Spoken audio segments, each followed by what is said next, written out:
Why do men go overseas to date? That's the topic. So what's good, YouTube? This video, again, is about why men are going overseas to date. But before I start, listen, my book is almost done. And if you want to be on the list of people who get exclusive early access to that, as well as a 10% coupon on any services or coaching they receive from my website, just click the link below and enter your phone number. I promise I will not spam you, and I will only bother you when there's something valuable to share, like my book's finally available, I'm going live for free exclusively to this list, and or there's a coaching sale on my website. And every once in a while, I may drop some words of wisdom or advice tidbits with no strings attached at all. Again, I would never spam you, and it will always be me texting you and not some automated sales crap. So if you're interested in my book, exclusive sales and discounts on coaching, or the occasional words of wisdom, again, with no strings attached at all, click the link below and enter your phone number. Now onto this topic.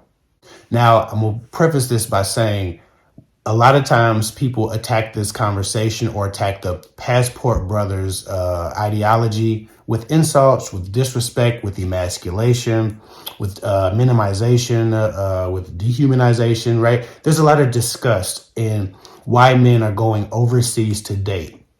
You can listen to pretty much any ideology of a person who's against the manosphere or red pill community, tear down this idea with facts and logic, but also with insults, right? In ways that minimize and insult the man at his core. I'm not here to do that. This channel is built to give you a perspective. And sometimes you're not going to like the perspective. This is not about whether you agree. You're not a man, or one of these men specifically. You're not supposed to agree. I'm not co-signing any of this, but I am going to give you the real reason that a guy might want to go overseas to date, so that you can, in your own personal life, figure out what kind of adjustments you want to make in your dating life. But I'm not seeking to emasculate these men who go overseas to date in my answer to this question. I really want to have an honest perspective exchange, so that maybe in ways that we serve our own relationships, we can either make improvements or make adjustments to what we want and who we go after. A lot of these men who date overseas, they're not the types of men that you want to date anyway. They're not the types of men that you would normally choose. They're not the types of men who are having good luck in America in getting women. They're not the types of men who are the preferred or selected a lot of times. Men who are preferred and selected are getting exactly what they want from women most of the times. It's these guys who are not necessarily getting what they want, right? And so we start to emasculate these men and dehumanize them, but they're having a difficult experience just like many of you. They're suffering a lot of rejection and a lot of game playing, just like many of you. Some of them are deserving of everything that they've received, negative. But others of them are just trying to find an answer to the riddle of how to find love, how to find a person who they can trust, who won't trade them in for a nicer, newer, more popular, more socially up model than what they might be able to present in their lives. And so these are some of the reasons why men date overseas or date foreign women in many times third world countries or second world countries, coming from America or Europe into those other more oppressed, more impoverished lands to find women who are looking for green cards and travel permits to go back to their countries. One of the first reasons that men are doing this is a lot of foreign women in second and third world countries are used to a more traditionally subservient and oppressed lifestyle, right? They don't have these expectations of empowerment, and they don't have a culture of empowerment, talking back, so to speak, kind of going to war with certain ideologies that a man might have who's trying to run his household or whatever. Many of these men who are looking for women in these countries are looking for a woman who's going to do what they say. They want a submissive woman, as they say, right? And listen, while we can make fun of what type of weakness a man might possess if he's looking for a very traditionally or submissive or even an oppressible woman, the fact that remains that some of these women are a lot more coachable, they're a lot more trainable, and the men who value those things, the men who value a woman doing what they want them to do, the men who value being able to give orders and give directives to a woman and not be questioned, are going and finding women who are used to a culture where the man, by just having balls, has authority despite what he might possess. Again, not to emasculate these brothers or to shit on them, but that's a real thing. So some of you women in this country and in maybe Europe and in other first world countries that are doing well and have exercise some empowerment and many of the social aspects of how women are treated, a lot of you don't necessarily cooperate, right? So there's a difference between being submissive and being cooperative, right? And at the very least, all men would hope to have a cooperative woman, right? And there's a lot of women who don't even cooperate. So that's a real issue that women have evolved to have on a large scale. So these men are just going to the extreme to fix the non-cooperative and or the completely disrespectful woman. So there's a lot of legitimacy behind the complaint that a woman won't even get on the same page as a man. But again, there's levels to this, and those guys have had it. They are at their level. So they're moving on to women who they can just tell what to do without being questioned. They want a superior subordinate dynamic. Right or wrong, there's legitimacy in some of the complaints that they might make. How you can apply that to how you operate in your relationships is on you. Moving on, the second reason why a lot of these men are dating overseas is you don't necessarily have to be alpha. You don't have to be the preferred man. You don't have to be the top 10 or 15% of men who are always chosen by every woman, right? In America and across Europe and other well-established countries, you got to be the man. You have to be either considered quote unquote alpha. You have to be socially sought after. You have to be the most handsome, the most attractive, the most tall, the most well paid, right? We have all of these preferences that we put on how a man is supposed to be and how strong he's supposed to be, how mighty he's supposed to be, how rich he's supposed to be. There's a lot of pressure on men to be the man. And I'm going to be honest, if you're not that guy naturally, nothing you can do, no job you get, nothing makes you that man. You cannot become alpha by watching videos. You can't get rich and just all of a sudden be alpha. You can just be an asshole. But you are what you are, right? And sometimes men are just not that guy, and most men aren't. And so women, just because of nature, I guess how it works, a lot of times all the women, 90% of women are chasing the top 10% of men. And then they say, well, there are not enough eligible men. But most men hear that and feel looked over. They feel invisible. They feel, again, dehumanized, disrespected, diminished. And then they're saying, oh, the men ain't shit, or there are no good men out here. And good man means socially desired. It means well paid. It means alpha. It means all of these different things that only the top 10% of men possess a lot of times, or even height, right? So these guys are usually a little bit irritated that they don't fall within any of those more desirable categories, and they're not the top 10 or 15% of men. They don't have all of the options that women assume all men are dealing with. There's a lot of things in programming built into the American to sometimes the European way of looking at relationships, Canadian, of how we do things in North America and in the westernized world. Men don't necessarily get credit for being great human beings. They need to be the cool guy. And when you date overseas, you don't have to be any of those things. You just have balls and you can just be there. And sometimes that makes men feel more valuable. And so they're looking for that sense of validation. They're looking for that sense of value. They're looking for that equity and that equality across the board with men that they would normally not be able to compete against in America and Europe and Canada because they're not the man. So again, they don't have to be the top 10%. They can just be, right? And that's enough. Right or wrong, whether or not these men just want to set low standards for themselves, for their conduct and for how they treat a woman and what they offer a woman, that's beyond the point.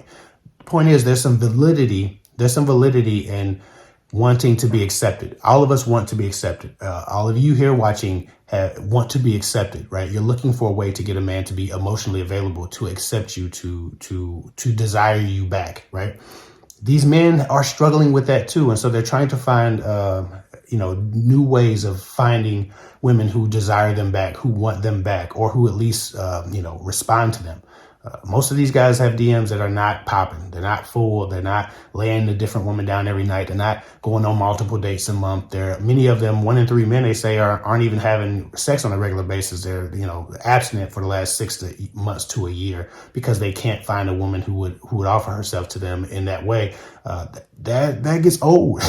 So these men do have a valid point in trying to move into a place where maybe there's more receptiveness to them specifically. Moving on, the third reason that some men are dating overseas is because some women are more traditionally oppressed and controllable in these environments. They're also by default more respectful, right? And men, a lot of times, it's been said that men equate respect with love. That's how men receive love, is through respect, right? Respect of their mind, respect of their capabilities, respect of their ambitions, respect of their ideas and their thoughts and their feelings. In America, in other first world countries, men are often emasculated when the feeling that they have, or the thoughts that they have, or the ideas that they have, or the job that they have doesn't match what a woman would have them have, or what she would prefer, right? A lot of times men are fighting the world, and then they come home, and then they have to fight their partner. The men who don't have options get a different type of love in their perspective sometimes. And so it's a lot of people who are just tired of not having respect, tired of not being treated very well by women, tired of not being considered, tired of not being listened to, or having any authority in their own homes or in their own relationships. That's a thing. That's real. There is a lack of decency for men and women for each other in these first world countries, in these developed countries that do well financially, where the poor people are fat. There's a lot of status worshiping in our country, specifically America. There's a lot of materialism that's happening, and only those who possess the materialism get the level of respect and reverence that some of these men see other men receiving and want it too. So with that respect, a lot of these men feel like they're being treated like more valuable human beings, because that's how men receive their validation, through a woman's respect. The respect that women have for American men or European men or Canadian men across the world, in these third world countries, in these less developed countries, it's a lot more. It's comparably more. Who doesn't want respect? Well, we can emasculate a guy for being weak or not getting respect from here. Well, we can, dehumanize him and kind of shit on him for not being the man here. It's a valid argument to a degree, but it's human nature and it's human need to want that consideration, that respect. You want your word to mean something. You want someone to value your word. That in and of itself isn't necessarily bad. And so we have to acknowledge the real legitimate reasoning behind that particular desire.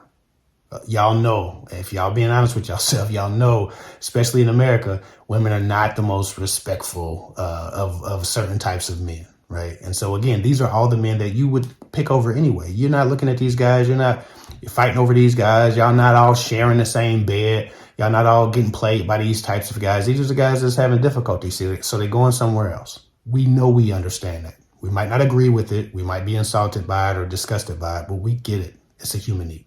Moving on, and one of the most uncomfortable reasons that a lot of these guys are moving overseas and dating women in foreign lands is because they're not the top priority in our social atmosphere, in our dating pool, because they're not the most respected, they're not the most desired, they're not the most sought after, they're not the most successful, they're not the most rich.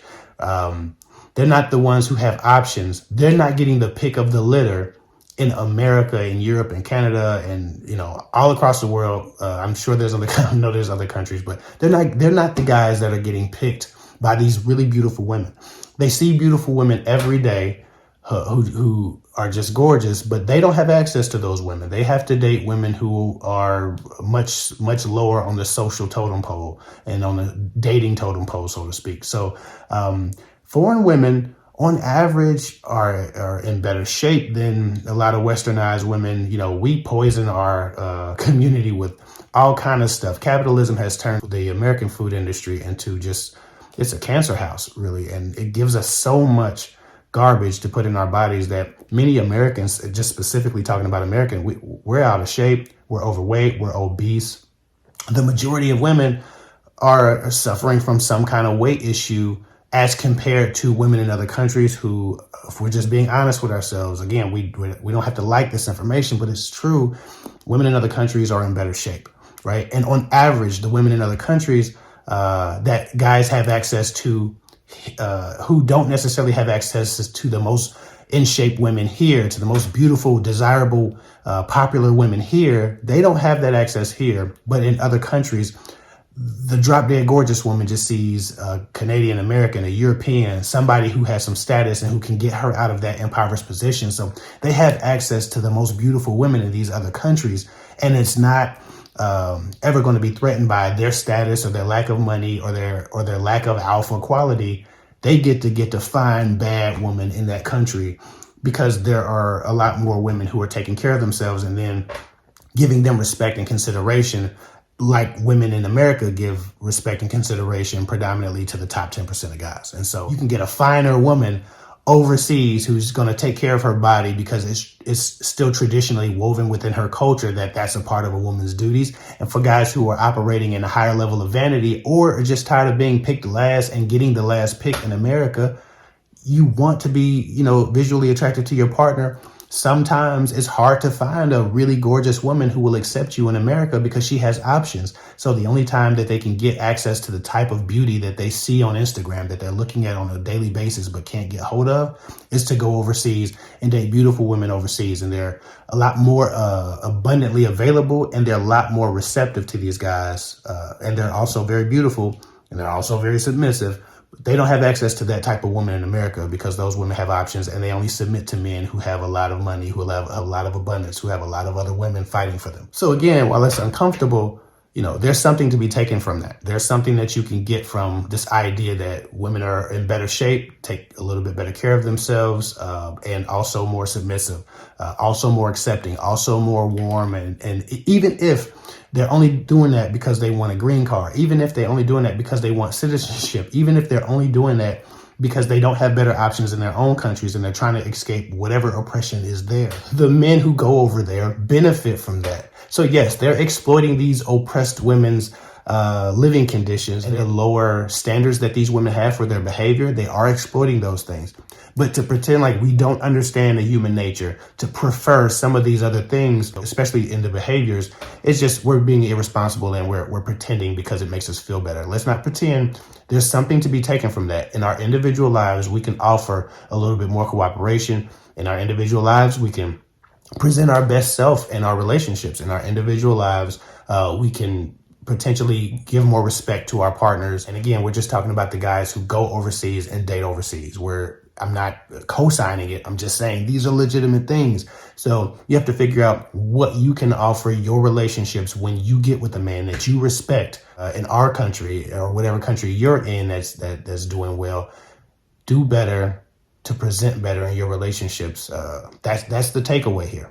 But again, not to impress these men because you don't want them anyway. That's why they're going over there. Anyway, I hope that helps. We can be disgusted at these men, but every reason that they're saying that they're going over there isn't necessarily invalid. But some of it is a little bit extreme. And so, do what you will with this information. Follow me at KFake24 on Instagram. I'll get with y'all later.